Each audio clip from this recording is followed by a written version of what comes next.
La Bible dit, c'est ici. Est-ce qu'on peut le dire ensemble? Jusqu'à 3. 1, 2, 3. C'est ici la journée que l'Éternel a faite. Qu'elle soit pour nous un sujet d'allégresse et de joie. Voilà pourquoi beaucoup ont échoué quand on faisait la lecture au primaire. Pour respecter les ponctuations. Alléluia. On reprend. 1, 2, 3, 4. C'est ici la journée que l'Éternel a faite. Qu'elle soit pour nous un sujet d'allégresse et de joie. Alléluia. Amen. Ce jour est un jour qui a été fait par l'Éternel. Ce n'est pas la volonté d'un homme que dimanche 24 puisse paraître. Alléluia. Amen. Dimanche 24 existe par la volonté de Dieu. Et tout ce que Dieu crée, tout ce que Dieu amène à l'existence, transporte la gloire, l'honneur, le succès. Alléluia. Amen. C'est pourquoi la Bible nous dit que le dimanche 24, c'est une journée que l'Éternel a faite. Et qu'elle soit pour toi particulièrement. Il y a ton voisin, il est question de toi. Que cette journée soit pour toi, pour toi. Moi, je dois venir pour toi, pas pour quelqu'un d'autre. Un sujet d'allégresse et de joie. Alléluia. Amen. Je ne sais pas comment a été ta semaine. Je ne sais pas ce qu'elle a été cette semaine qui est terminée pour toi. Je ne sais pas comment ça a été parce qu'on ne s'est pas vu. Alléluia. Yeah. La mienne a été aussi comme je connais. Toi aussi tu ne sais pas. Mais ce qui est clair pour chacun d'entre nous, c'est que le Créateur de l'univers, il dit que ce jour soit pour toi particulièrement un sujet d'allégresse et de joie. Amen. Et nous savons que pour que tu sois dans l'allégresse, que tu sois dans la joie, tu as besoin d'une bonne nouvelle. Amen. Alléluia. Quelqu'un a besoin d'entendre qu'il est promu pour être dans la joie. Quelqu'un a besoin d'entendre que finalement son dossier a été accepté. Amen. Pour être dans l'allégresse. Ce sera ton partage ce matin au nom de Jésus. Amen. Je suis en train de t'informer que cette journée transporte en elle ce dont tu as besoin pour être dans l'allégresse, pour être dans la joie. Alléluia. C'est pourquoi je t'en supplie, hier c'est passé, bien ton voisin hier est derrière toi. La semaine dernière est derrière toi. Mais aujourd'hui c'est la journée que l'Éternel a faite. Mais j'aime beaucoup le verset 27 parce que Dieu ne parle pas pour parler. Quand Dieu dit qu'elle soit pour toi un sujet d'allégresse et de joie, parce qu'il connaît. Regarde le verset 25, il dit quoi? Ô Éternel, accorde le salut. Ô Éternel, donne la prospérité. Amen. Cette journée a à l'intérieur d'elle le salut pour ta vie, le salut pour ta famille, le salut pour ta nation. Cette journée est à l'intérieur d'elle la prospérité dont tu as besoin. Et lorsqu'on parle de prospérité, on parle simplement de succès, de réussite, d'avancement. Là où tu étais bloqué hier, je décrète que cette semaine, ta vie va se déplacer au nom de Jésus. Là où tu as échoué hier, je dis que cette journée détient en elle le succès dont tu as besoin au nom de Jésus. Alors qu'elle soit pour toi un sujet de joie et d'allégresse, est-ce que tu peux pousser un cri de joie à l'Éternel notre Dieu, à celui qui est digne de louange, digne d'être exalté. Tu peux continuer à acclamer ce matin, continuer à pousser un cri de joie et d'allégresse à l'Éternel des armées, et d'allégresse à celui qui est digne d'être loué. C'est lui qui a pour toi ce matin, c'est dont tu as besoin pour entrer dans cette joie. Alléluia. La prospérité transporte la prospérité. Seigneur, je prends possession de cette journée.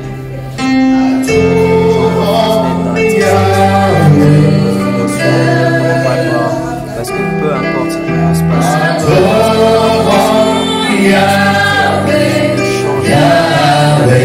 par les ascensions,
bienvenue à notre culte local. Bonjour à tous. Bonjour. Et bienvenue à cette rencontre de la saison de pluie. Amen.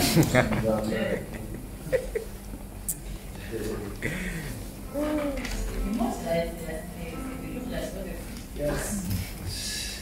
Bien. Amen. C'est ce que le pasteur nous a enseigné, non? Amen. Hein? Yes. Ceux qui viennent uniquement le dimanche, c'est ceux-là, c'est comme ceux-là qui sont arrosés par la pluie. Quand tu sors de là, tu es content, tu es tout mouillé. Mais après, tu es séché par les problèmes de la vie, tu es séché par le stress, tu es séché par la fauche. Hey. Mais ceux qui sont enracinés, qui sont plantés près de la rivière de Dieu, ceux-là portent du fruit en toutes saisons. Amen. Dans les bons comme dans les mauvais moments, ils portent du fruit. Amen. C'est comme le palmier. Le palmier n'a pas de saison. Yes. Saison sèche, le palmier vit. Saison de pluie, il fleurit. Tu le mets à côté de la plage, il est là. Yes. Là où il y a la mer, il est là. Là où il y a la rivière, le palmier fleurit. Amen. Pour voir un palmier mort, il faut que les coupeurs de verre de balles soient passés par là. Amen. Donc, nous sommes dans notre année de la plénitude du Saint-Esprit. Comme c'est écrit ici, soyez remplis du Saint-Esprit. Et nous avons commencé à étudier ce thème. Et notre pasteur ici présent nous a parlé de l'atmosphère de la rivière de Dieu. Alléluia. Nous parlons de la plénitude du Saint-Esprit et il nous a été enseigné qu'il y a une atmosphère qui favorise la plénitude du Saint-Esprit. Cette atmosphère, c'est ce que le pasteur a appelé l'atmosphère de la rivière de Dieu. Et cette atmosphère, elle est créée au travers de la lecture de la Bible et des livres chrétiens, au travers de l'écoute de la parole de Dieu et au travers de notre capacité à garder et à ressasser ce qui nous a été enseigné. Alléluia. Lorsque nous mettons ces trois éléments ensemble, il se forme autour de nous ce qu'on appelle la rivière de Dieu. Et nous sommes plongés, nous sommes plantés comme un palmier près de cette rivière. Et cette rivière nous nourrit à chaque fois et fait en sorte que jamais séchons. Amen. Qui a aimé cet enseignement? Qui l'a aimé, qui l'a apprécié? C'est vraiment un très bel enseignement. Ensuite, il nous a été expliqué, là je fais un peu le résumé de ce qui a été dit jusqu'à présent. Il nous a été expliqué que la rivière de Dieu, lorsque la rivière de Dieu est créée et que nous nous y plongeons, nous recevons l'esprit de sagesse. Nous recevons l'esprit de connaissance. Nous recevons l'esprit d'intelligence. Amen. Amen. Et tout cela a pour objectif de nous emmener à avoir une vie d'impact réelle et éternelle. Donc, pour ceux qui veulent savoir c'est quoi l'esprit d'intelligence, l'esprit de sagesse, l'esprit de connaissance, allez-y sur YouTube. L'enseignement s'y trouve. Et de temps, nous n'allons pas revenir là-dessus. Mais vous serez véritablement édifiés. Donc, l'objectif de la plénitude du Saint-Esprit, c'est de véritablement nous emmener à avoir une vie radicalement changée. Amen. Amen. C'est d'avoir une vie différente de celle d'hier. C'est-à-dire, quand tu n'avais pas Jésus, tu étais une certaine personne. Tu agissais d'une certaine façon. Tu pensais d'une certaine façon. Mais après Jésus, il faut véritablement qu'il y ait une différence. Amen. C'est ce que la Bible appelle mourir en Christ et ressusciter en nouveauté de vie. Amen. Amen. Et ce matin, mon sous-thème sera être rempli du Saint-Esprit pour pouvoir être conduit par le Saint-Esprit. Être rempli du Saint-Esprit pour pouvoir être conduit par le Saint-Esprit. L'objectif de cet enseignement sera de définir, de nous amener à comprendre c'est quoi la plénitude du Saint-Esprit, de façon simple. Parce que ce sont des mots que nous allons rencontrer tout au long de notre vie chrétienne. Et c'est la base de la vie chrétienne. C'est quoi la plénitude du Saint-Esprit? C'est quoi être rempli du Saint-Esprit? Qu'est-ce que ça signifie? Amen. En tant que chrétiens, nous devons être assis sur ces choses. En tant que chrétiens, nous devons pouvoir expliquer ces choses aux autres. Que ce ne soit pas des gros mots de l'écho, comme on voit à France 24, des gros mots de l'écho, c'est-à-dire des mots que tu entends, tu ne sais pas ce que ça veut dire. Que ce ne soit pas des choses étranges, inconnues pour nous. C'est quoi la plénitude du Saint-Esprit? Nous allons l'expliquer de façon simple. Alléluia. Il faut que lorsque tu ressors de cet enseignement, de ces moments, que tu saches c'est quoi la plénitude du Saint-Esprit et que tu sois capable de l'enseigner, de l'expliquer à d'autres personnes.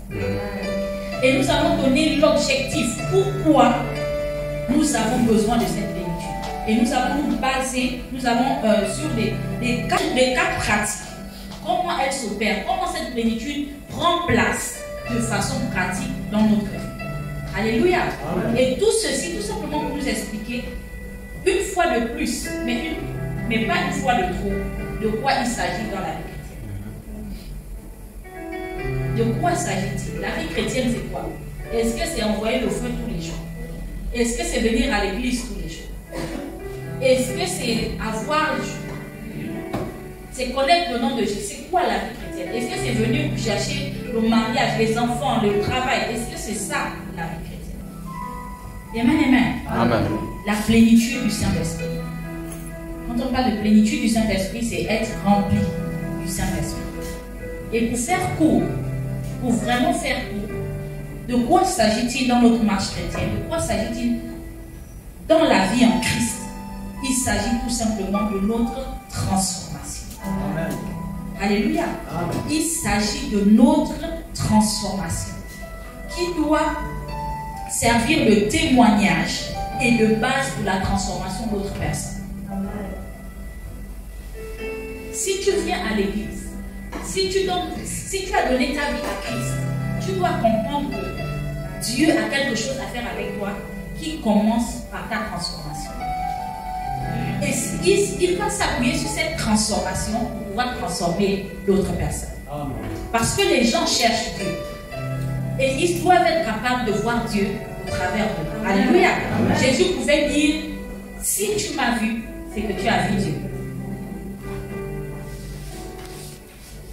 Parce que la vie que Jésus manifestait sur la terre reflétait ce que Dieu lui-même était. Amen. Amen. Donc, en tant que chrétiens, nous devons être des témoignages vivants de ce que Dieu existe, de ce qu'il agit encore, de ce qui change encore des vies, et de ce qu'il est capable de faire des miracles. Amen. C'est de ce qu'il s'agit lorsqu'on parle de la vie chrétienne. Nous qui acceptons de nous laisser transformer par la parole de Dieu. Alléluia. Amen. Donc, comprenons que notre vie chrétienne ne doit pas être stérile. Notre vie chrétienne ne doit pas être stérile. Elle doit pouvoir déteindre, comme on nous a enseigné vendredi pour ceux qui étaient à la rivière de Dieu. Elle doit pouvoir déteindre sur notre environnement. C'est-à-dire, nous devons être des personnes d'influence. Amen. Aujourd'hui, le thème qui est à la mode, c'est les influenceurs. Les influenceuses. Il n'y a rien de nouveau sous le soleil. Ces choses existent déjà dans la vie.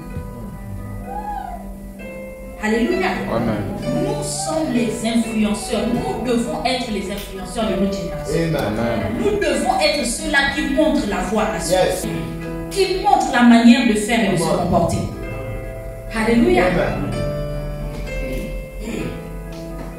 La vie chrétienne, c'est la vie d'influence.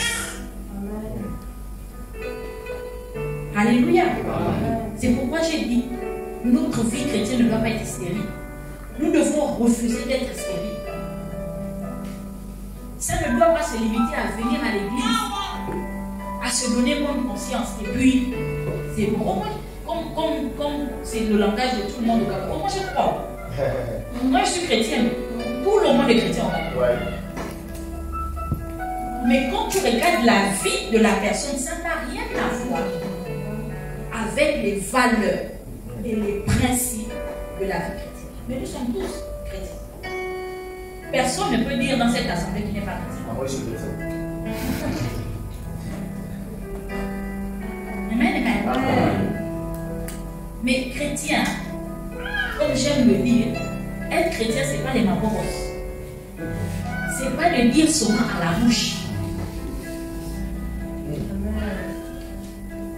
Être chrétien, c'est une qualité de vie. Alléluia. C'est un style de vie. Amen. Dis avec moi, je refuse d'avoir une vie chrétienne stérile. Pardon, dis ça avec plus de... Je refuse d'avoir une vie chrétienne stérile. Amen. On refuse d'avoir une vie chrétienne stérile. Je suis un influenceur. Je suis un influenceur. Je suis une influenceuse. Je suis une... Amen. Amen. C'est pas les influenceurs de Facebook là. Qui nous apprennent à mal parler, à insulter, à nous déshabiller. Au lieu d'être habillés, on nous enseigne à nous déshabiller. C'est pas de cette influence dont nous parlons. Donc je disais que ce matin, notre sous-thème, c'est être rempli du Saint-Esprit afin d'être conduit par le Saint-Esprit. Luc 4, verset 1, frère. Luc 4, verset 1, nous dit ceci, dans la version 8 secondes. En revenant du Jourdain, Jésus, rempli de l'Esprit Saint, fut conduit par lui dans le désert. Ou encore, Jésus, rempli du Saint-Esprit, revint du Jourdain et il fut conduit par l'Esprit dans le désert où il fut tenté par le diable pendant 40 jours. Amen. Amen. Donc, si on pouvait souligner certains mots, on dirait Jésus, rempli du Saint-Esprit, ça parle de la plénitude, revint du Jourdain et il fut conduit par le Saint-Esprit. Ne peut être conduit par l'Esprit que celui qui est au préalable rempli de l'Esprit. Et là, nous découvrons une loi spirituelle. Ce qui te remplit te conduit. Amen. Alléluia. Amen. Ce qui te remplit te conduit. Si tu es rempli de vin de palme, Oh non. le vin de palme va te conduire. Les alcooliques sont conduits par l'alcool. Leurs gestes, leurs paroles, leur action est fonction du degré d'alcoolisme dans leur sang. Celui qui a bu une bière agit d'une certaine façon. Celui qui a bu un casier agit d'une autre façon. Ce qui te remplit te conduit. Si toi tu es rempli du rap ou du banganoïsme, tu seras conduit par le banganoïsme. Aujourd'hui, quand on regarde les enfants, la manière dont ils marchent, c'est à l'image des danses du bangando. Ça, c'est la danse du bangando. Oh, oh, oh, oh, oh. Et les enfants, est-ce que c'est faux? Les enfants, la démarche. Hier, j'ai croisé un chauffeur moi sur le fait du champ. Parce que l'enfant ne tenait pas, c'était vraiment. Pendant que je conduisais, je regardais, moi, il était lucide. Mais la démarche était. Pourquoi? Parce que les enfants sont conduits, sont remplis de la chanson des bangados. Ça, c'est pas pour toi, c'est pour les bangados. Il y a plein de chansons qui disent ça. Là, c'est la danse des bangados. C'est ça. C'est pas pour toi, c'est quelque chose comme ça. Hein? C'est comment? Ah, donc c'est. Est-ce que vous voyez? Donc, ce qu'ils entendent à longueur de journée les remplit et les conduit. Si tu es rempli de colère, tu seras conduit.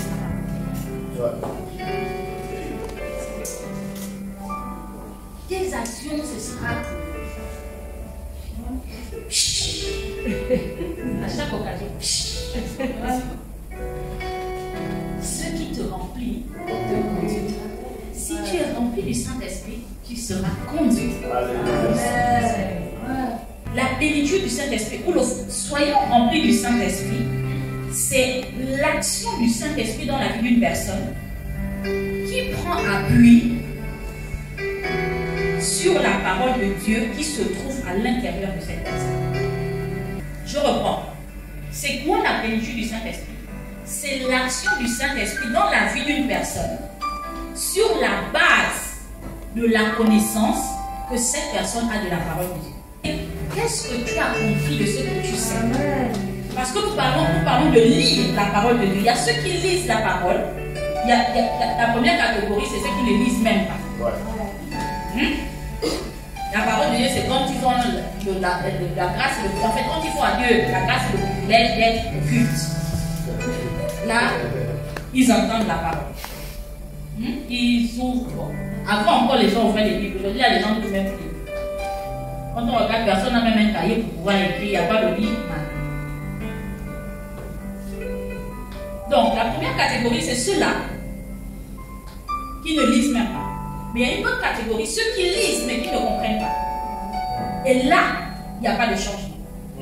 C'est juste un emmagasinement de paroles et après on récite seulement. Je suis la tête et non la queue. Je suis le premier et non le dernier. Le nom de Jésus, le sang de Jésus, le feu. Maintenant, quand tu vas te demander, c'est quoi tout ce que tu es en train de dire là?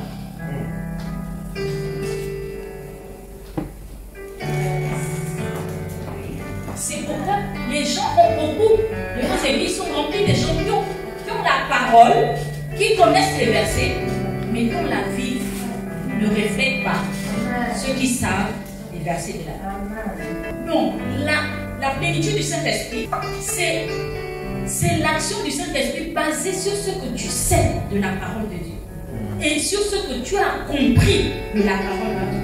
Donc, son action rapide ou lente sera fonction de la quantité et de la qualité de ce que tu auras. C'est quoi la plénitude du Saint-Esprit, les amis? C'est l'action du Saint-Esprit qui se base sur ce que nous savons de la parole de Dieu et ce que nous avons compris de ce que nous savons de la parole de Dieu. C'est ce qu'on appelle l'intelligence renouvelée. C'est ce qu'on appelle le changement de mentalité. C'est ce qu'on appelle le changement du système de pensée. Parce que les amis, nous sommes le reflet de nos pensées. Nos vies sont à l'image de nos pensées. Si tu te poses la question de savoir pourquoi ça ne fonctionne pas, pourquoi ma vie est comme ça, c'est à cause de ton schéma de pensée. C'est à cause de ton analyse de la vie. C'est à cause de ce que tu comprends, de ce que tu sais et de ce que tu comprends de ce que tu sais, qui emmène une action particulière. Alléluia. Nous sommes le résultat de nos pensées. Nous sommes le résultat de nos pensées. Et nos pensées sont fonction de ce que nous entendons au quotidien. Ce que nous entendons au quotidien, c'est ce qui fait en sorte que nous bâtissons un système de pensée. Et notre vie reflète cela. Donc, la connaissance illumine notre esprit et l'oriente dans un sens, dans le sens que Dieu, ou là où Dieu veut que nous allions. C'est ça l'action du Saint-Esprit dans la vie d'un enfant de Dieu. La plénitude du Saint-Esprit, en fait, c'est la rencontre entre la parole de Dieu et le Saint-Esprit, qui crée comme une forme de fécondation pour créer un être nouveau. On sait qu'un enfant naît de la fécondation de l'ovule et du spermatozoïde. Il y a cette rencontre-là et un être nouveau est créé. La plénitude du Saint-Esprit, c'est quand la parole de Dieu rencontre le Saint-Esprit et emmène quelque chose de nouveau dans notre vie. Une nouvelle façon de penser, une nouvelle façon de réagir, une nouvelle façon de comprendre les choses, une nouvelle façon d'être. Et c'est sur la base de ces nouvelles choses qui sont créées en nous que nous devenons des témoignages pour notre entourage et qui nous permettent d'être des influenceurs. Alléluia. Comme dans le livre de la Genèse, la Bible nous révèle que l'Esprit de Dieu se mouvait au-dessus des eaux. Aussi longtemps que la parole n'était pas là, l'Esprit se mouvait. Dans la vie de beaucoup d'enfants de Dieu, de beaucoup de personnes qui sont devenues chrétiennes, l'Esprit se meut. Parce que nous recevons le Saint-Esprit à la nouvelle naissance. Lorsque tu acceptes Jésus comme Seigneur et Sauveur, l'Esprit de Dieu vient habiter en toi. Mais son action n'est pas encore entreprise. Alléluia. Il est là, il se meut. Il attend que la parole entre. Et quand la parole entre, là, il y a fusion entre les deux et il y a création de quelque chose de nouveau. Amen. Beaucoup de chrétiens ne sont que des récipients du Saint-Esprit. Parce que le Saint-Esprit vient automatiquement dans notre vie lorsque nous naissons de nouveau. Mais nous ne faisons que le porter. Il n'y a pas création de nouvelles choses. Il n'y a pas plénitude. Donc, sur la base de ce qui vient d'être dit, nous pouvons déduire que, en fait, chacun de nous a un niveau de plénitude du Saint-Esprit. Parce que chacun de nous a une connaissance de la parole de Dieu, a une certaine connaissance de la parole de Dieu. Nous sommes comme des réservoirs, en fait. Là où il y a les millilitres, en fait. C'est comme les médicaments, le dosage. Donc, nos vies, c'est comme des dosages. Et en fonction du dosage, nous arrivons à obéir à Dieu. C'est ce qui explique, en fait, ce que nous avons réussi à faire jusqu'à présent. En fonction de la connaissance que tu as, tu arrives à obéir à Dieu à un certain niveau. Quand tu connais quelque chose de Dieu, Dieu agit sur la base de ce que tu connais. Et ta vie est changée sur la base de ce que tu connais. Donc, nous avons tous un certain niveau de plénitude. Nous connaissons tous à un certain niveau. Et c'est ce qui explique les exploits que nous avons pu réaliser jusqu'à présent. Amen. Amen. La plénitude du Saint-Esprit, c'est quoi? C'est en fait rendre notre esprit fertile en emmagasinant la parole, mais également la compréhension de cette parole qui permet ou qui donne libre accès à Dieu de nous changer et de nous transformer. Nous avons vu ici que le but de l'église, Jésus a dit: je bâtirai mon église. Et nous avons vu que bâtir, c'est construire, c'est instruire. Quand on parle de bâtir quelqu'un, bâtir l'église, c'est-à-dire toi et moi, c'est nous construire en nous informant, en nous édifiant, en nous expliquant les choses. Donc, tout cela n'est possible que en fonction de ce que tu sais de la parole de Dieu.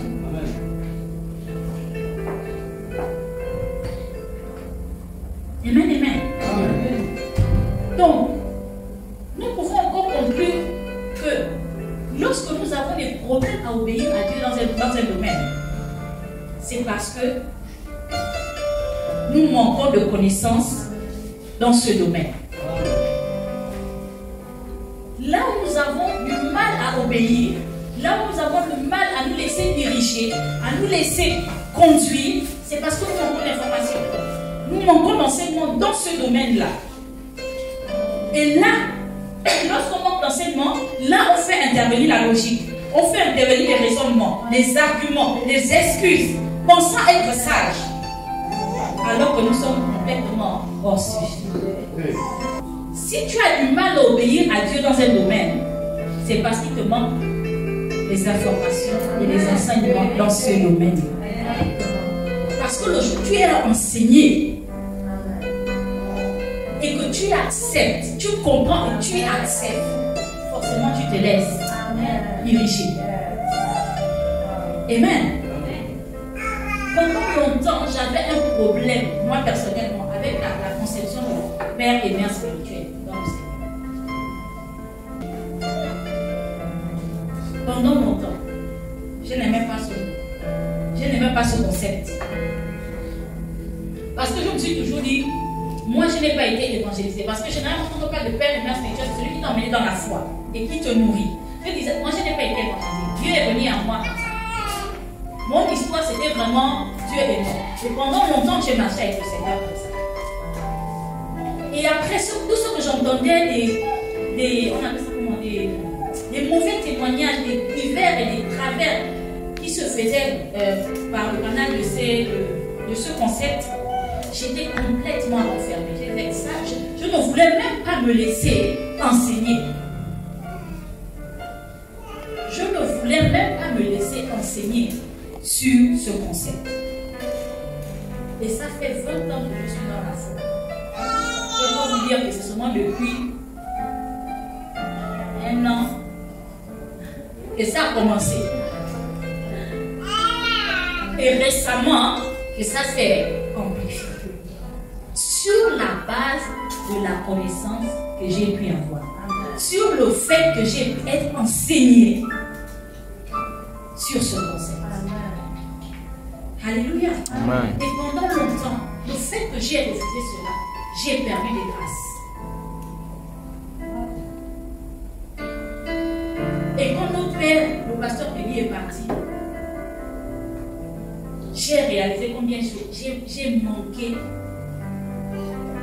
beaucoup d'occasions.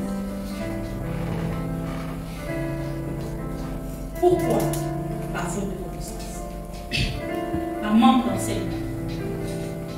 Juste aujourd'hui, c'est encore difficile pour moi. J'ai dit bien, je suis en train de faire un travail. Je ne peux pas vous avouer que c'est difficile pour moi.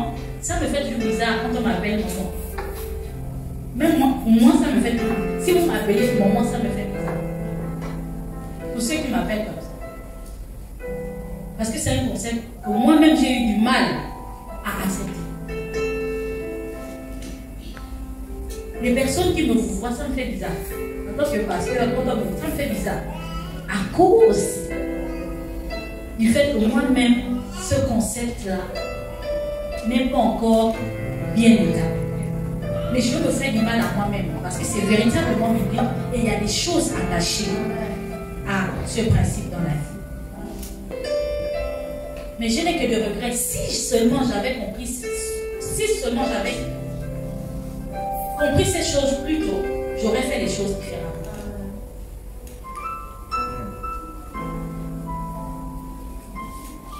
Donc, dans ce domaine, j'étais très réfractaire aux instructions du Saint-Esprit. Lorsque le Saint-Esprit me disait de poser un acte dans ce sens, d'honorer quelqu'un, soit je ne le faisais pas, ou je le faisais de façon négligée, lapidaire, faute de connaissance, il y a désobéissance. Et là, on ne peut se laisser conduire par le Saint-Esprit, parce que nous ne sommes pas remplis du Saint-Esprit. Amen. Donc l'enseignement, la connaissance facilite nos vies et apporte une qualité de vie qui manque à ceux-là qui n'ont pas l'enseignement. Ceux qui sont enseignés et qui ont compris mènent une vie différente de ceux-là qui n'ont pas l'enseignement. Nos amis, nos parents qui n'ont pas la connaissance que nous avons, face à une situation, face aux situations de la vie, réagissent autrement. Alléluia. C'est pourquoi nous devons aimer l'enseignement. Nous devons aimer la parole afin d'être remplis du Saint-Esprit. Aimons la lecture de la parole. Arrêtons de nous limiter à écouter la parole de Dieu que lorsque nous venons à l'église. Quel temps consacrons-nous à la parole à la maison? Consacrons-nous à la méditation, parce qu'il y a la lecture et il y a la méditation. C'est la méditation qui nous permet de sortir un enseignement, de sortir une compréhension. Quel temps, quelle relation as-tu avec la parole de Dieu? Si tu ne l'as pas, tu marcheras toujours en fonction de ce que les autres font, en fonction de ce que le monde fait. Et là, on ne parle pas de plénitude du Saint-Esprit. On parle de chrétiens charnels. Que dit la parole sur le rôle de la femme? Que dit la parole sur le rôle de l'homme? Si tu as cet enseignement, et tu comprends le pourquoi du comment, tu seras facilement emmené à obéir. Par rapport à celui qui n'a pas l'enseignement. Bon, il y a maintenant le cas où la personne a l'enseignement, mais elle refuse d'obéir. Là, on parle d'incrédulité. Amen. Ici, la plénitude du Saint-Esprit vise la transformation personnelle afin de nous emmener à être des meilleures versions de nous-mêmes. Il ne s'agit pas des autres, il s'agit de nous. Avec Dieu, retenons et comprenons qu'il s'agit toujours de nous. Tu ne peux pas dire à Dieu que si je suis impoli, c'est parce que les gens me provoquent. Oh non. L'argument là ne tient pas. Ouais.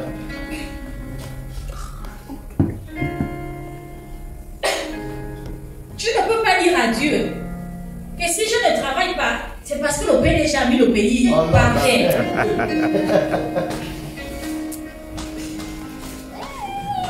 Ça là, ça ne tient pas. Et la Bible est exprimée en disant que toi qui vois la poutre qui est dans l'œil de l'autre, non, la paille qui est dans l'œil de l'autre, tu ne vois pas la poutre qui est dans ton œil. La poutre, c'est ça là.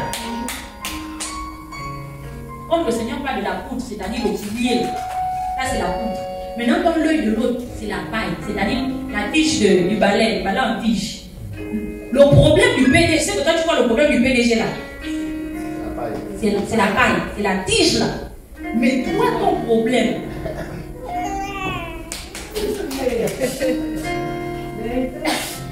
Amen. c'est ça. C'est ta paresse. C'est ton manque de volonté. Ouais. C'est tes excuses. C'est ton impolitesse. Non. C'est ton orgueil. C'est toutes ces choses-là qui sont pleines en toi Hey. et qui te conduisent et qui font en sorte que dans le pays, là où le PDG chic, toi tu ne réussis pas.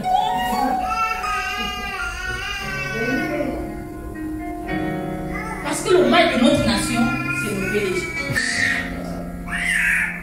Amen. Donc, nous devons comprendre que dans la vie chrétienne, il s'agit de nous, pas des autres. Pas des autres. Il s'agit de nous d'abord. Dieu veut te changer. Dieu Amen. veut me changer. Dieu veut me transformer. Dieu veut changer mon système de pensée, ma manière d'agir et de réfléchir. C'est ça mon problème. Ouais. C'est pourquoi je n'avance pas. Oh. C'est pourquoi je ne réussis pas. C'est pourquoi j'ai une vie comme elle est. Hey. Une vie dont je ne suis pas satisfaite. C'est moi. Ouais. Ce n'est pas d'abord parce que maman n'a pas fait. Ce n'est pas parce que papa n'a pas fait. Mais c'est ce que j'ai fait de ce que maman n'a pas fait et de ce que papa n'a pas fait. Une fois, deux frères qui sont nés dans la même famille, ils ont tous été abandonnés par le père. Le père était violent et alcoolique. Les deux frères, il y a un qui est devenu violent et alcoolique et il y a l'autre qui a réussi sa vie et qui a été un grand banquier, je pense, et tout le reste. Et on va leur poser la question à tous les deux. Pourquoi ta vie est comme ça? On va dire à l'autre, pourquoi tu n'as pas réussi? Et à l'un, pourquoi tu as réussi? Et ils auront tous les deux la même réponse.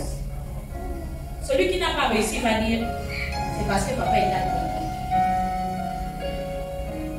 Donc je n'ai pas réussi. Celui qui a réussi à dire, c'est parce que papa est alcoolique, j'étais obligé de réussir. Donc ce n'est pas tant le fait d'être alcoolique, le fait de n'avoir pas été soutenu, mais c'est ce que toi tu as fait, le fait de n'avoir pas été soutenu. Amen. Il y a des gens qui n'ont pas été soutenus, mais ça a été leur source de motivation pour pouvoir réussir. Mais pour beaucoup d'entre nous, pour beaucoup de nos jeunes, cela est une source de motivation pour s'asseoir. Ouais. Si je suis bangando, c'est parce qu'il n'y a pas la nourriture à la maison. Je vais me chercher dehors. Et s'il y a la possibilité de prendre le portefeuille, why not? C'est maman qui me donne pas à manger.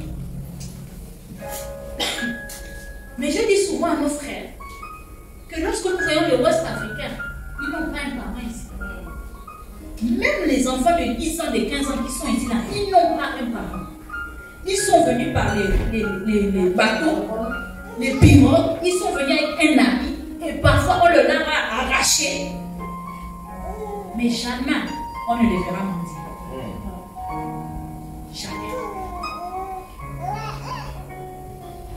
Jamais. Ils sont exploités.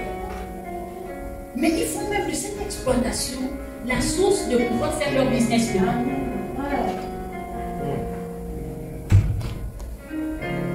Ils travaillent pendant 10 ans pour quelqu'un, mais après, il est chef d'entreprise. Et après, nos jeunes sœurs, bon, Amidou. Allez, dans les voitures, on va venir ça, venir là.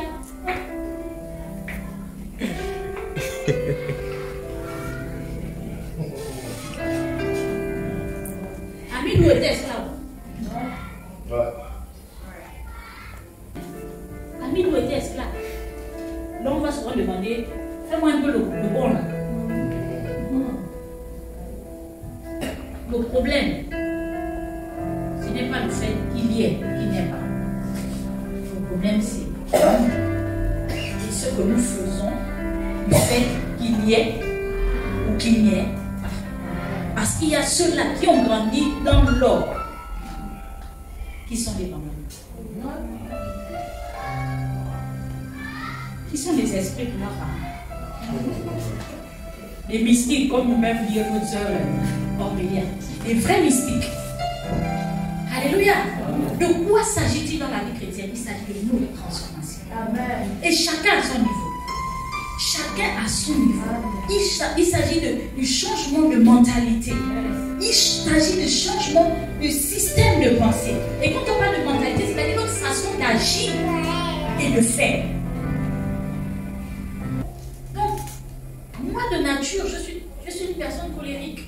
Quand on parle souvent des tempéraments, c'est vrai qu'on n'a jamais eu le temps de nous asseoir, d'expliquer un peu les différents tempéraments qui existent. Mais je suis une personne de nature colérique. Et au début de ma foi, vraiment, c'était... frère. Dès que quelqu'un chauffait mon rognon, ça allait vite. Mais le jour où je suis rentrée en contact avec la parole de Dieu, frère, même nous, Proverbe 25, 28, le jour où je suis rentrée en contact avec la parole de Dieu, j'ai pris l'engagement de traiter avec la colère. Alléluia. Et c'était pendant ma méditation, je ne m'a pas enseigné ça à la prédication. Pendant ma méditation, ma lecture, je suis tombée sur ce verset. Une personne qui ne domine pas sa colère est comme une ville ouverte sans mur de défense. Wow.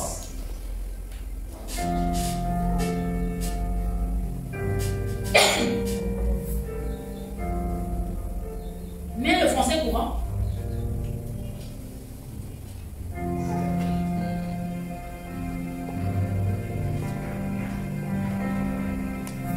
Une ville sans défense devant une attaque. Tel est l'homme qui ne contient pas sa colère. Je suis tombée face à ce verset. Je ne me suis pas contentée de lire, mais j'ai compris que mince. En fait, c'est moi le problème. Lorsque je n'arrive pas à me maîtriser, c'est moi le problème. Je suis comme une ville sans défense. L'autre version dit comme une maison ouverte, sans porte ni fenêtre. Et nous savons tout ce qui se passe dans les maisons sans porte ni fenêtre. C'est là-bas où les gens vont faire leurs besoins. C'est là-bas où on jette la poubelle. C'est là-bas où on fume le chanvre. Il y a plein d'activités mystiques qui se passent dans les maisons sans porte ni fenêtre. Et j'ai compris que si je n'apprends pas à me maîtriser, les gens viendront toujours faire du n'importe quoi dans ma vie. Les gens viendront toujours déposer du n'importe quoi dans ma vie. C'est-à-dire que tu te réveilles, il faut quelqu'un habité par un esprit bizarre qui va venir poser une action bizarre et qui va t'emmener à réagir bizarre.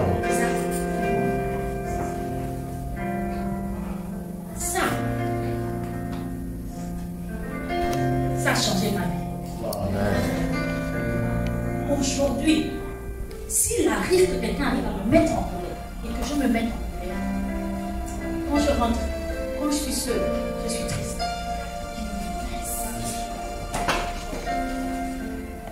Mince. Comment, pourquoi je ne suis pas à l'aise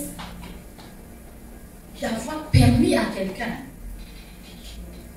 de m'emmener à exploser. Je suis très triste à cause de cette plénitude, de cet enseignement, de cette information qui a rencontré dans ma vie le Saint-Esprit et qui a produit une nouvelle pensée, un nouveau désir, celui de me maîtriser.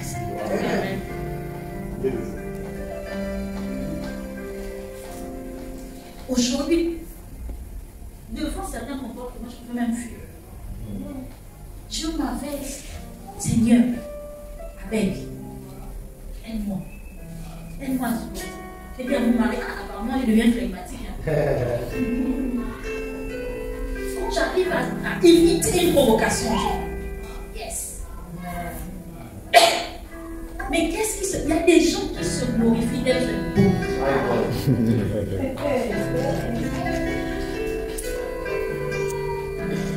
Je dis souvent, il y a au Gabon là-haut, on aime dire, je veux te montrer que je suis plus fou.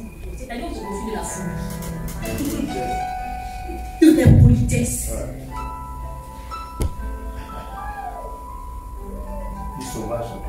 On se glorifie de laver, de ramasser, de sécher. D'installer. Et d'installer, de repasser. Quelqu'un, et parfois même des aînés.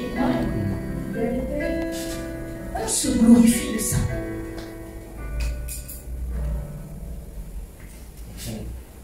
Miséricorde.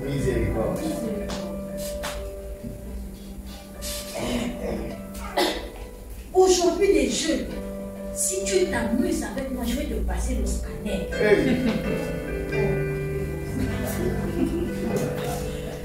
Quand il y a une session, tu connais. Hein? Quand il y a une session,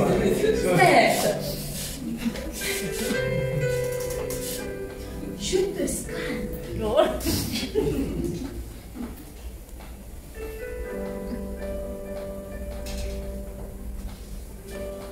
Et là, bizarrement, on a le respect de la communauté. Quand tu es un police, oh, c'est là, non, pardon, c'est là, oh, elle a ramassé les gens.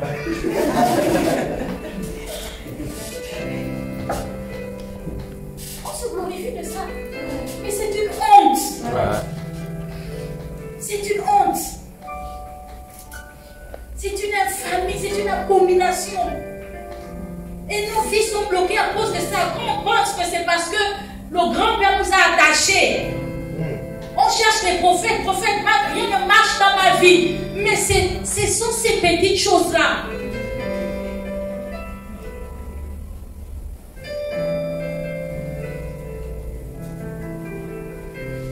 C'est pourquoi la Bible nous parle du renouvellement de l'intelligence. Renouvellement de l'intelligence. Pour une nouvelle manière de penser, de réfléchir et de faire. Si tu veux que ta vie change, si tu veux que les vitesses de ta vie arrêtent de te poursuivre,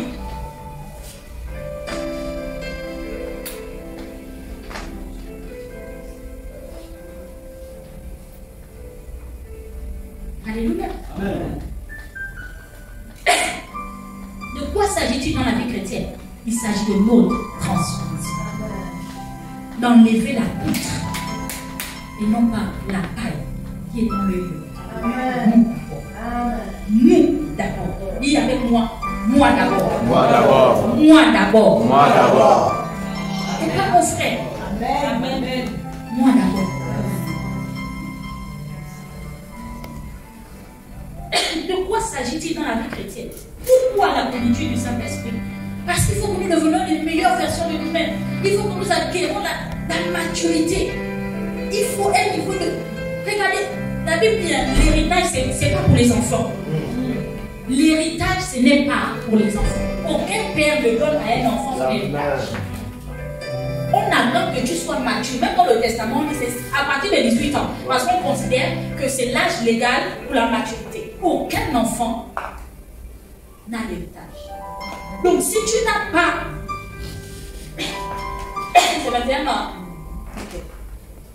Si tu n'es pas mature, même dans le Seigneur, tu ne pourras pas voir ce qui te revient de là.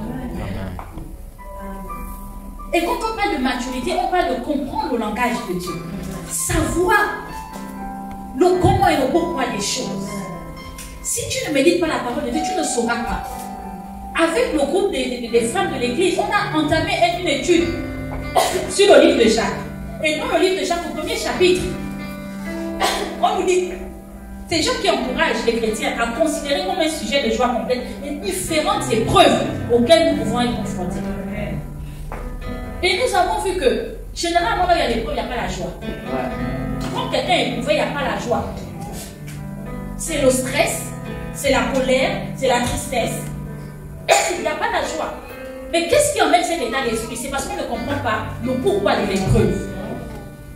Pourquoi nous devons avoir des épreuves? L'épreuve n'est pas là pour nous tuer. Mais lorsque nous avons médité ce chapitre, nous avons compris que l'épreuve n'est pas là pour nous tuer. Mais c'est par l'épreuve que nous progressons. C'est par l'épreuve que nous sommes enseignés. Même à l'école, personne ne passe en classe supérieure sans faire les examens. Les examens testent ton niveau. Donc, dans la vie chrétienne, nous devons comprendre qu'il y aura toujours des épreuves. Toujours. Donc, l'épreuve ne doit pas être une raison pour toi d'abandonner l'église. L'épreuve ne doit pas être une raison pour toi d'abandonner la foi. Parce qu'il y en aura toujours. Amen.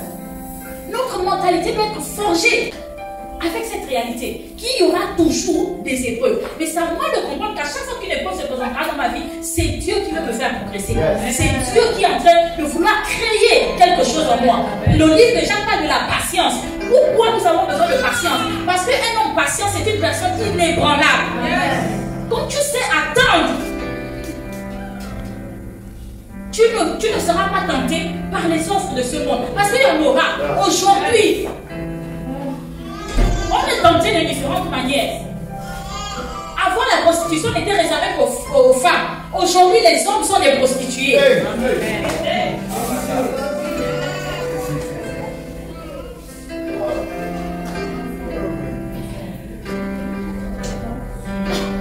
La présence d'esprit frappe dans votre société. Même ceux-là que vous voyez bien habillés.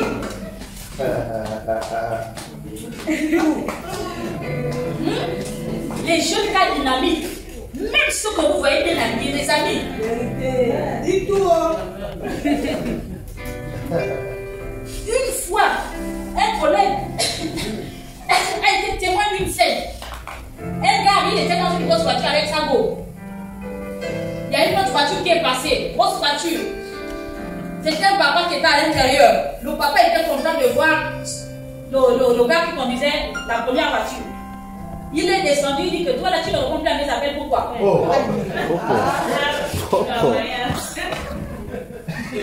Quand ici, en plein centre, le gars a laissé la go avec la voiture, il est monté dans la voiture. Deux hommes. La présence d'esprit. Ce jour-là, la sœur a été au courant que la source et l'origine de la voiture, c'est la présence d'esprit.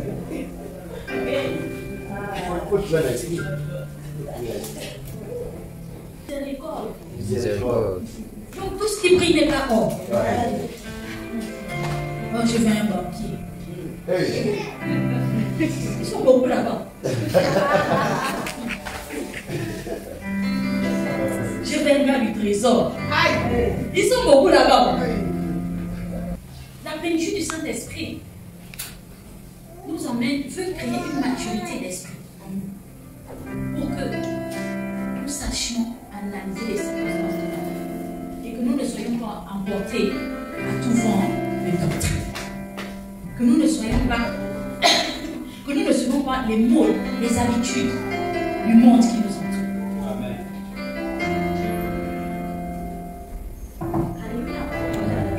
Aujourd'hui, les Isha auront une autre attitude face à l'épreuve, n'est-ce pas?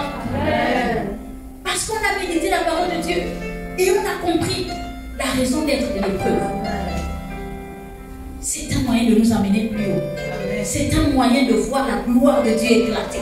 Parce que quand tu seras patient, Dieu travaille ton caractère. Et tu attends la bénédiction qui vient de Dieu et qui ne se fait suivre d'aucun chagrin. Quand Dieu, si à cause du Seigneur, l'âge passe, tu ne cèdes pas, Dieu va t'amener un homme. Bravo. Dieu va t'amener une femme, pas une sorcière, qui va te bastonner dans la maison. Parce que les hommes battus, il y en a plusieurs.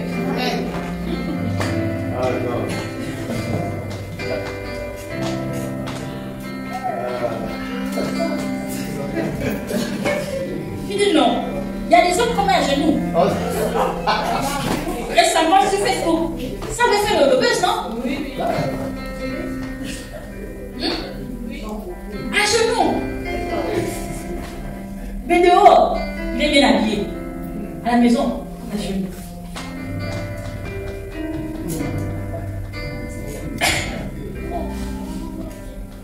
Les épreuves sont là pour nous rendre forts. Pour tailler quelque chose en nous. Alléluia.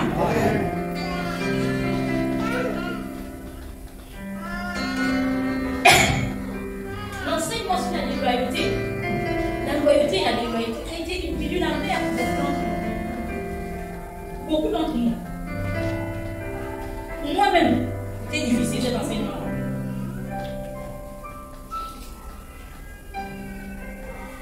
Certains ont pu tant bien que mal l'avaler, comme à l'époque, quand on donnait la Nouvaki pour traiter le palu. Beaucoup ont pu l'avaler, mais il y a d'autres qui ont craché. C'est trop pas belle. Et là, on ne peut se laisser conduire par ça. Cet enseignement m'a amené à corriger un comportement que j'avais. Nous avons appris que les personnes, comment on appelle, les personnes compétentes sont très souvent déloyales. Les personnes compétentes sont très souvent déloyales, sont très souvent infidèles, sont rebelles. Pourquoi? Parce qu'elles savent qu'elles sont compétentes. Si on me fatigue quelque part, je m'aime le voir. Les belles femmes sont très souvent rebelles, infidèles. Mon gars, si tu me fatigues.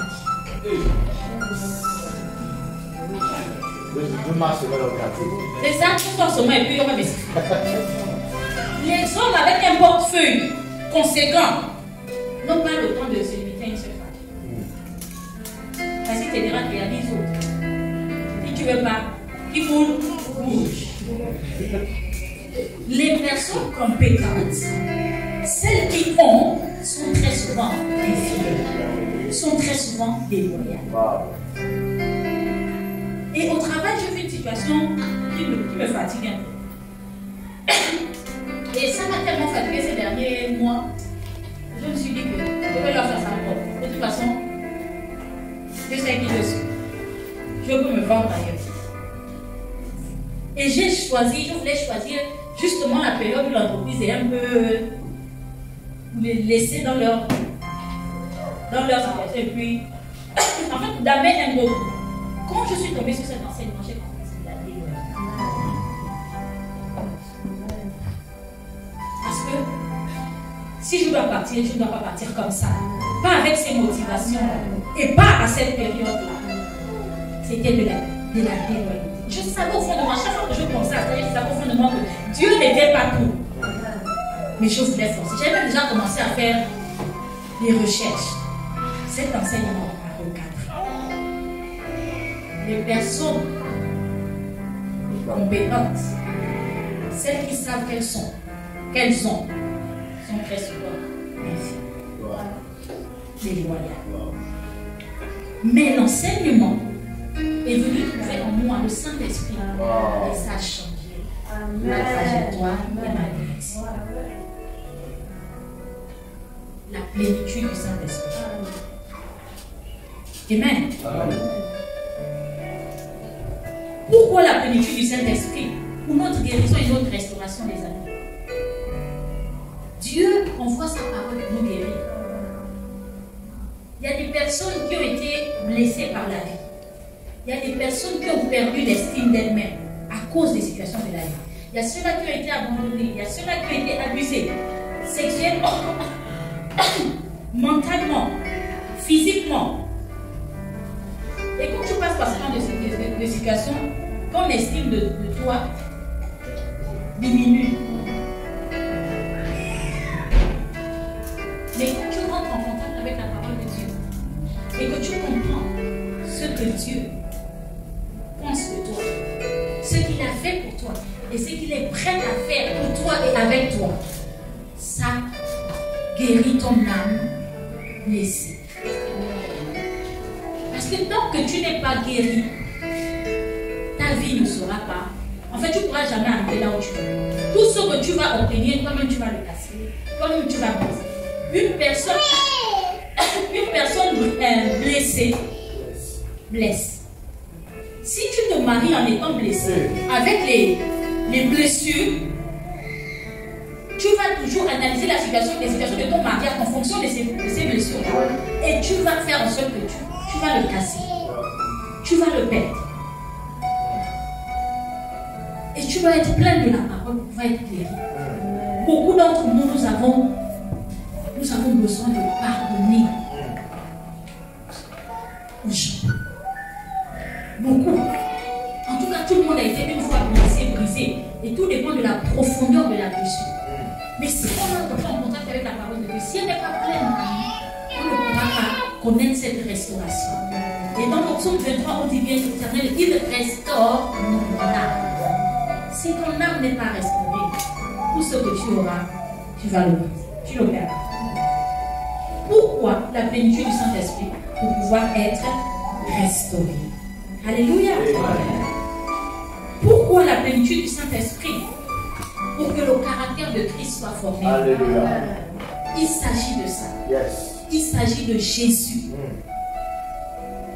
qui vit. En fait, on doit arriver à la dimension que quand nous marchons, on a l'impression que c'est Dieu qui marche. Et c'est possible. Oh, c'est possible, la Bible nous parle des personnes qui marchaient. Et seulement parce qu'on touchait leurs vêtements, elles étaient guéries. Wow.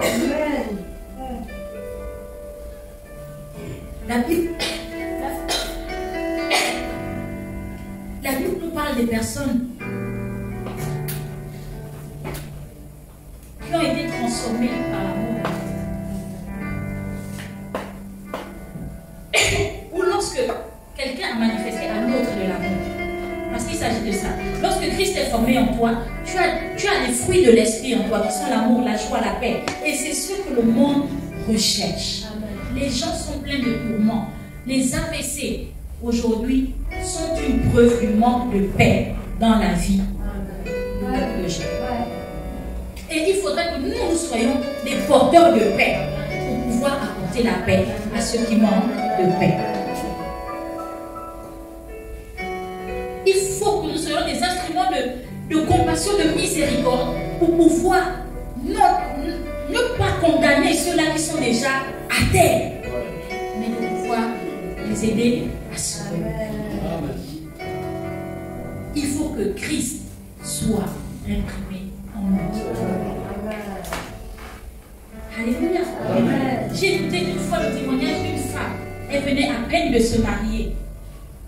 Ça faisait peut-être 1 mois ou 2 mois. Et des braqueurs sont rentrés dans sa maison. Ils ont tué son mari. Des années après, il y a eu une fusillade dans le quartier. Les flics qui poursuivaient un groupe de bandits. Et ce bandit-là a été touché. Et il est rentré dans l'instinct de survie. Il est rentré dans la maison de cette femme pour aller se cacher. La femme ne l'a pas fait sortir. Elle l'a gardé. Elle l'a soigné. Et après qu'il se soit rétabli, la femme lui a posé la question: est-ce que tu te souviens de moi? Il dit: il y a quelques années, toi et ton couple étiez rentrés chez nous. Et vous avez tué mon mari.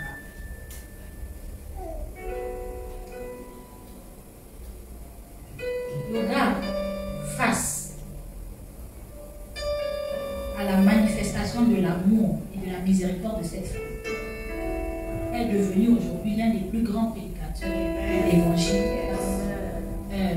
en Amérique du Sud.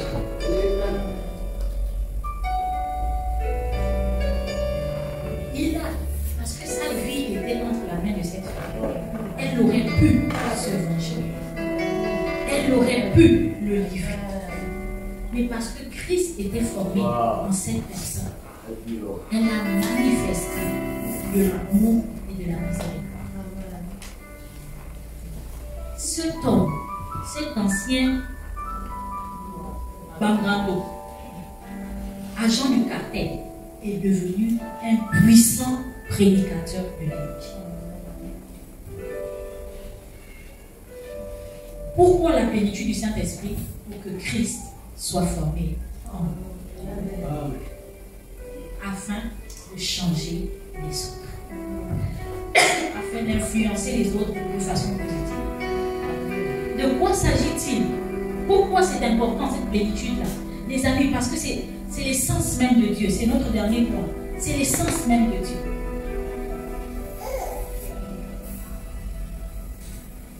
Dans Exode 33, verset 18, du verset 18 à 20, c'est la prière de Moïse, ou c'est la relation, on appelle ça comment, la conversation de Moïse avec Dieu.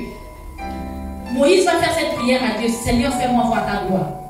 Nous connaissons tous cette histoire. Il va demander à Dieu: fais-moi voir ta gloire. Et nous allons chanter ce chant: Seigneur, fais-moi voir ta gloire.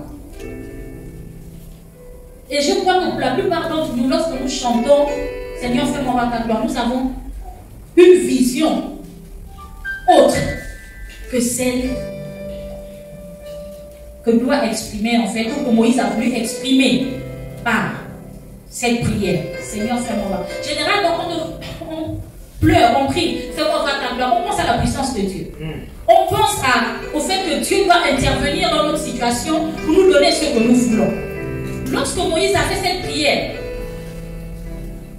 il voulait en fait voir, continue, 19, au verset 18, il va dire: Seigneur, fais-moi voir ta gloire. Et l'Éternel répondit: je ferai passer devant toi ma bonté et je proclamerai devant toi le nom de l'Éternel. Je fais grâce à qui je fais grâce et miséricorde à qui je fais miséricorde. Continue. L'Éternel dit: tu ne pourras voir ma face, car l'homme ne peut me voir et vivre. Verset 21.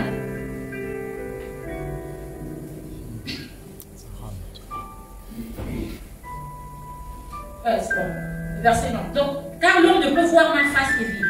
En fait, lorsque Moïse a demandé à Dieu: fais-moi voir ta gloire, il disait à Dieu: montre-moi ton visage. Montre-moi qui tu es. Je veux te voir entièrement et complètement. Parce que Moïse voyait déjà Dieu. La Bible dit qu'il le voyait face à face, il parlait avec lui. Mais nous savons que c'était une facette de Dieu qu'il voyait. Parce que personne ne peut voir Dieu entièrement. Aucun être humain ne peut voir Dieu entièrement et vivre. Mais face à la requête, à la demande de Moïse, Dieu va dire quelque chose. Je ne te montrerai pas mon être tout entier, mais ce que je veux te montrer, c'est ma bonté. En d'autres termes, ce qui intéresse Dieu, ce n'est pas de nous révéler qu'il est puissant. Ce n'est pas de nous montrer qu'il est glorieux. Ce n'est pas de nous montrer qu'il est tout ce qu'il a, les possessions qu'il a. Ce que Dieu veut que nous retenions, que nous sachions de lui, c'est qu'il prend plaisir à ses valeurs et à ses attributs. Alléluia. C'est que nous sachions qu'il est bon, qu'il est miséricordieux, qu'il exerce la justice, qu'il est vérité. En fait, ce sont les valeurs morales de Dieu qui sont excellentes, que Dieu veut que nous retenions. Donc, lorsque nous disons: Seigneur, fais-moi voir ta gloire, en fait, ça doit être la véritable signification, c'est-à-dire: Seigneur, change-moi à ton image.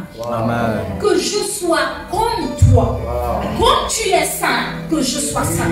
Comme tu es parfait, que je sois parfait. Comme tu aimes la vérité, que je sois vérité. Que je sois vrai dans ma vie. Comme tu es humble. Que moi également, je sois humble.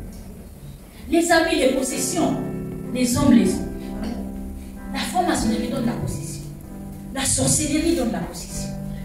les voitures et tout le reste. Aujourd'hui, nos enfants sont devenus des bouchers pour ces choses. Ils sont devenus des viandes pour ces choses. Parce que ces choses apportent cela. Mais ce que le diable, ce qu'aucune autre religion ne pourra jamais donner, ce sont les valeurs morales. Ce sont les attributs de Dieu. Aucune religion ne te donnera la sanctification. Aucune religion ne te donnera la miséricorde. Aucune religion ne te donnera la vérité. Aucune. Le diable ne peut pas donner ces choses parce qu'il est méchant. Sa nature, c'est la méchanceté. Sa nature, c'est le mensonge. Seigneur, fais-moi voir ta gloire. C'est-à-dire, rends-moi comme toi.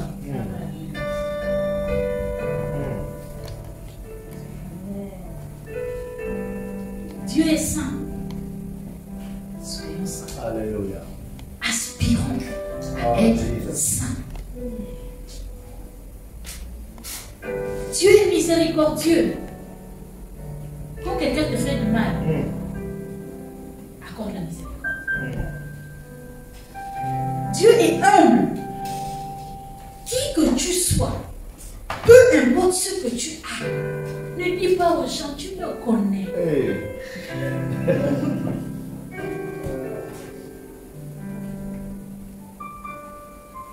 Il y a des gens qui ont manque d'estime. Il y a d'autres qui ont une surestime d'elles-mêmes. Et le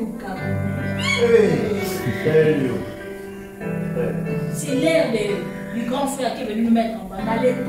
À l'époque du père. Tu me connais. Je suis un Gabonais. Nous avons une surestime de nous. Notre impolitesse dans nos quartiers, c'est toujours sur la base de ce que tu me connais.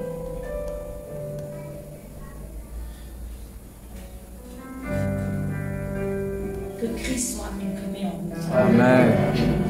Que nous ressemblons de plus en plus à Dieu. L'excellence de sa personne. L'excellence de sa personne. Sur la base des valeurs, des attributs de Dieu. Sa personne, Dieu. Nous devons être tout. Dieu est tout. Soyons tout. Alléluia. La langue de Dieu est là pour nous. La Bible dit qu'il ne brise pas le roseau déjà brisé. C'est-à-dire qu'on doit, quelqu'un déjà fait quelque chose, ne vient pas encore. Cherche à penser. Cherche à mettre le scotch pour qu'il ne se passe pas encore plus. Alléluia. Amen. Seigneur, fais-moi voir ta gloire. C'est pour dire, Seigneur, que je te ressemble. Amen. Amen. Voici le rôle de la plénitude du Saint-Esprit. Voici pourquoi nous devons nous exposer à la parole de Dieu et à la connaissance. Si nous le faisons, le reste suivra. Parce que celui qui influence obtient forcément le règne. Le règne. Lorsque tu es une personne de valeur, on dit généralement que les chrétiens qui sont en prison, c'est à eux qu'on confie des responsabilités. Pourquoi? Parce qu'ils ont une autre mentalité.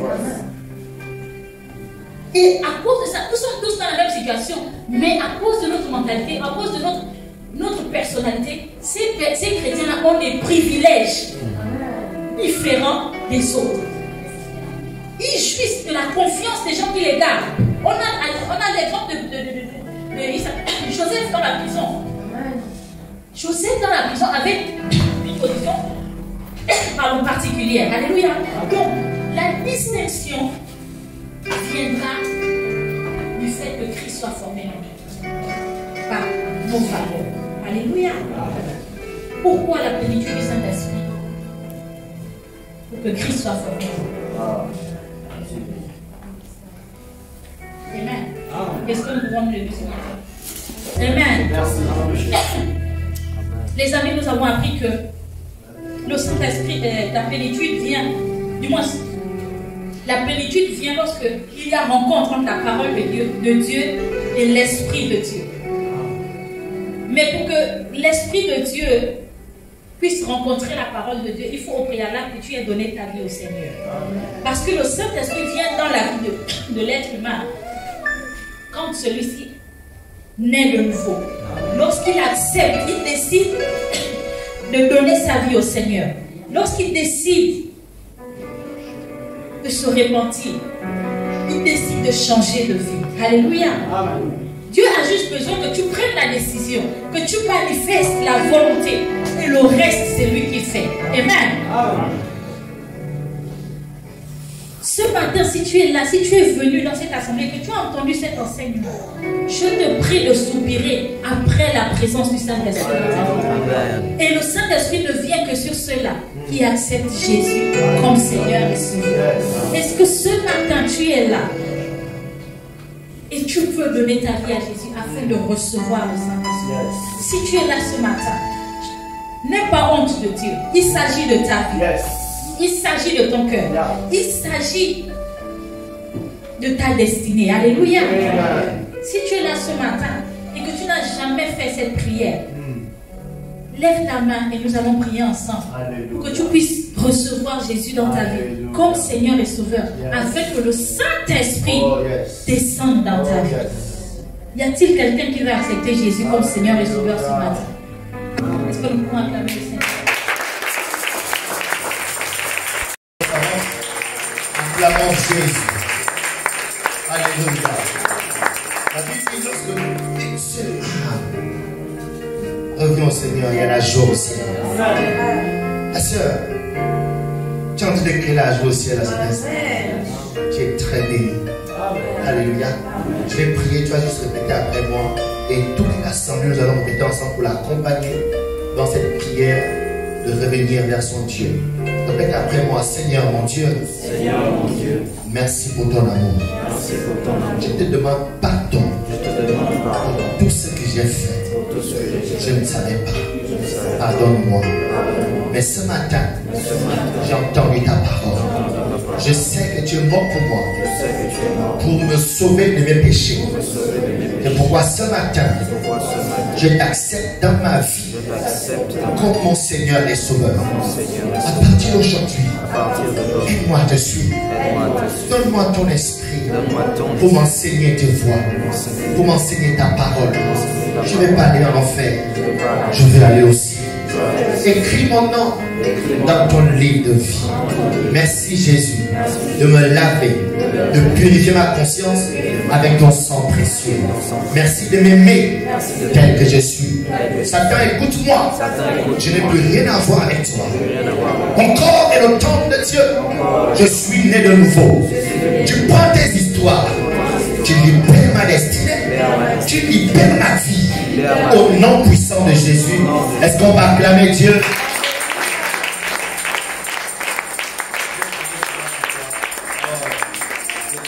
Je vais prier pour toi. Seigneur, merci pour ta vie. Oh, tu l'aimes tellement. Tu as donné Jésus-Christ à la croix pour elle. Je prie, oh Dieu, que ton esprit maintenant a rassuré, tu ne l'as pas rejeté et que tu l'acceptes dans ta maison. Qu'il y a une place à la croix rien que pour elle.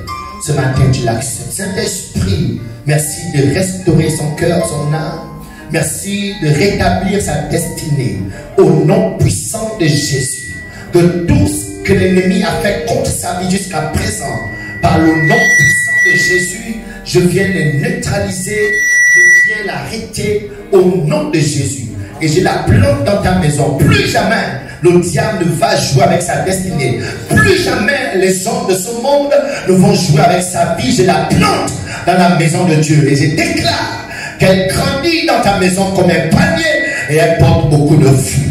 Seigneur, je bénis sa vie, je bénis sa destinée. Là où elle était mon hier, je la bénis au nom de Jésus. Que toute entité qui était contre sa vie, je neutralise cette entité ce matin par le nom puissant de Jésus. Merci Père de ce qu'elle ne sera plus jamais comme avant. Sa vie prend une tournure dès ce matin. Sa destinée prend une tournure dès ce matin.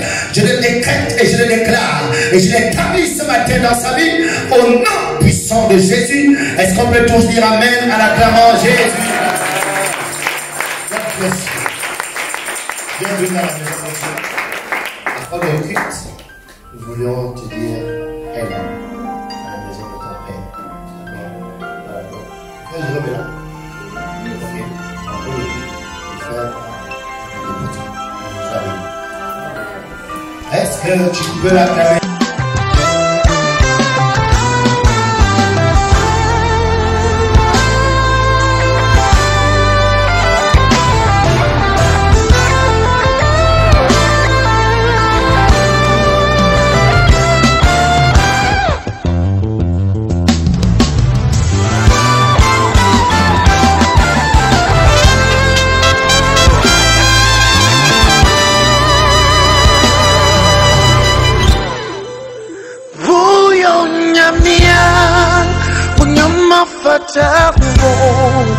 Apa yang punya mi, usah nanya ma ya wawa.